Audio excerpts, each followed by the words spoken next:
6 punonjës të operatorit të shpërndarjes së energjisë elektrike në Shkodër kanë përfunduar në prokurori dhe denoncimi është bërë nga vetë OSHE. Drejtori Ardian Qela e komentoi këtë si hap drejt pastrimit që duhet të nisë nga vetvetja. Ai u përgjigj dhe akuzave të opozitës në drejtim të operatorit të shpërndarjes. Aksionet ka vazhduar gjithmonë, nuk ka të bëjë as prakt festash, as bas festash. Problemi është thjesht dhe është një.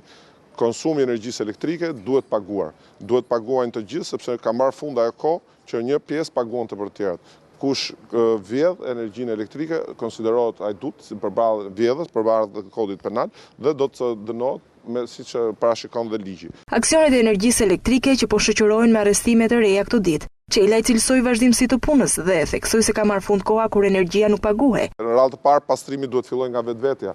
Pra ne nuk jemi nga ata, kompania nuk është të mbylli syrin për sa kohë punonjësit abuzojnë. Ne kemi krijuar të gjitha mundësitë që punonjësve i kemi ofruar rritje pagësh, i kemi ofruar dhe shumë kushte të tjera lehtësuese dhe ato duhet të dedikohen totalisht punës në shërbim të komunitetit. Deklaratat kreu i OSHE-s i bëri nga Shkodra, ku bëri me dije se deri më tani janë investuar 10 milion euro për përmirësimin e rrjetit të energjisë elektrike.